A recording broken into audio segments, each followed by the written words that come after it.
Friends, హరివిల్లు ఈరోజు మా వారు ఏటి మోసులు తెచ్చారండి.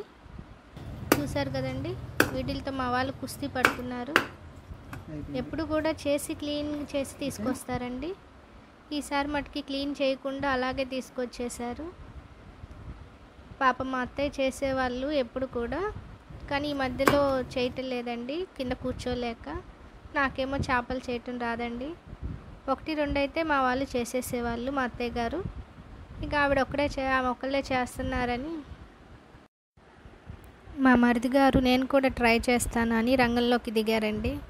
పాపం ఫస్ట్ టైం అండి చేపలు చేయటం. ఫిష్ మార్కెట్లో 10 నిమిషాల్లో చేసి చేతికిస్తే తెలియలేదండి, ఇంతేనా అనిపించేది. కానీ మా వాళ్ళు ఈ చేపలు చేస్తుంటే బాబోయ్ అనిపించిందండి. పట్టుకుంటే జారిపోతున్నాయండి. ఇద్దరు ఎలాగోలా కష్టపడి బాగా చేశారండి చేపల్ని. చూశారు కదండి, పాపం అలవాటు లేని మా మరిది గారు, అలవాటు తప్పిన మా అత్తయ్య గారు ఎలాగోలా చేసేసారు. పాపం మా అత్తయ్య గారు ఈ చేపల్ని గిరగిరా తిప్పి బరబరా బండకేసి రుద్దేశారండి. దెబ్బకు వాటి పులుసులు ఊడిపోయాయండి.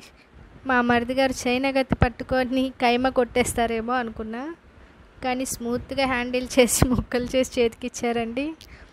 అమ్మయ్య అనిపించింది. చూశారు కదండి, క్లీనింగ్ మటుకి కష్టం అండి బాబు. ఎలాగైతే మా వాళ్ళు సక్సెస్ అయ్యారండి చేపలు చేయటంలో, ఈసారి నేను కూడా ట్రై చేస్తానండి చేపలు చేయటం.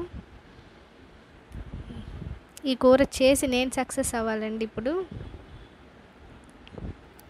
చూశారు కదండి, ఒక్కొక్కటి ఎలా క్లీన్ చేస్తున్నారు.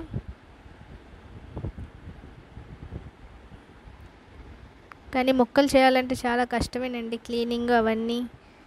వాళ్ళంటే అలవాటు ఉండి బాగా చేస్తున్నారండి పాపం ఫిష్ మార్కెట్లో. మా వాళ్ళకేమో అలవాటు తక్కువ కదండి. మా వాళ్ళు కట్ చేసి ఇచ్చేసారండి. నేను ఈ ముక్కలు నీట్గా 6-7 సార్లు ఉప్పు వేసుకొని శుభ్రంగా కడిగి కూరకు రెడీ చేశానండి. ఇక మనం కూర రెడీ చేయటమే ఆలస్యం అండి. దీనిలో కావాల్సిన ఇంగ్రీడియంట్స్ మీకు ఒకసారి చూపిస్తానండి. చూశారు కదండి, చింతపండు, ఉల్లిపాయలు, అల్లం వెల్లుల్లి పేస్టు, గరం మసాలా, కారం, ఉప్పు, పసుపు, ఫిష్ ఫ్రై మసాలా, మెంతులు, ఆయిల్ అండి. ముందుగా స్టవ్ మీద ప్యాన్ పెట్టుకొని నేను 150 ml ఆయిల్ తీసుకున్నానండి. ఈ ఆయిల్ హీట్ ఎక్కేలోపు మనం ఉల్లిపాయ ముక్కలు, పచ్చిమిర్చి, దాంతోపాటు కొద్ది కరివేపాకు కూడా వేసుకొని వేపుకోవాలండి. ఇవి వేగేలోపు మనం ఒకసారి చేపల ముక్కలకి మసాలా పట్టించుకోవాలండి. ఒకసారి ఆ ప్రాసెస్ చూపిస్తాను మీకు. ఇప్పుడు మనం కట్ చేసుకున్న చేప ముక్కలు చూపిస్తానండి. చూశారు కదండి, ఇప్పుడు ఇవన్నీ ఒక పెద్ద బౌల్లోకి తీసుకోవాలండి.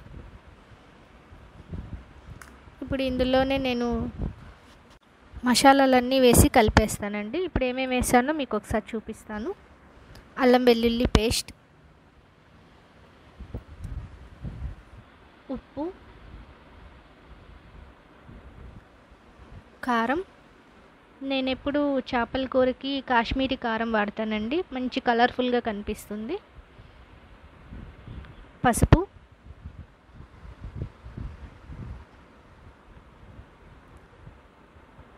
ఫిష్ మసాలా పౌడర్ అండి, గరం మసాలా పౌడర్. ఇవన్నీ ఒకసారి కలుపుకోవాలండి, ముక్కలకి బాగా పట్టించాలి. ఒక 10 మినిట్స్ అలా పెట్టుకోవాలండి కలిపేసుకొని. చూశారు కదండి, ఈ విధంగా మొత్తంగా పట్టించాలి ముక్కలకి.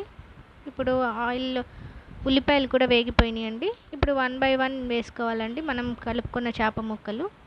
ఒకదాని మీద ఒకటి కాకుండా అలా విడివిడిగా వేసుకోవాలండి, అప్పుడు చితికిపోకుండా ఉంటాయి. చూశారు కదండి, ఇప్పుడు దీంట్లోనే మనం చింతపండు గుజ్జు కూడా వేసేసుకుందాము.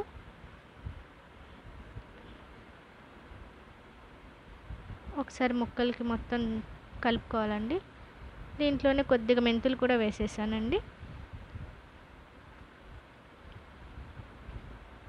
మూత పెట్టుకొని ఒక 15 మినిట్స్ తర్వాత చూపిస్తున్నానండి మీకు నేను.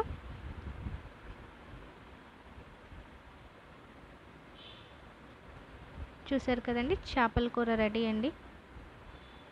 చూశారు కదండి, ఈ విధంగా ఉంటే సరిపోతుందండి. పులుసు కూడా మా వాళ్ళు ఎక్కువగా ఇష్టపడతారు, అందుకే నేను పులుసు ఎక్కువ ఉంచుకుంటానండి. ఇప్పుడు దీంట్లో లైట్గా కొత్తిమీర వేసేసుకుందామండి. ఈ ఫ్లేవర్ ఇప్పుడు బాగా పడుతుంది ఈ ముక్కలకి.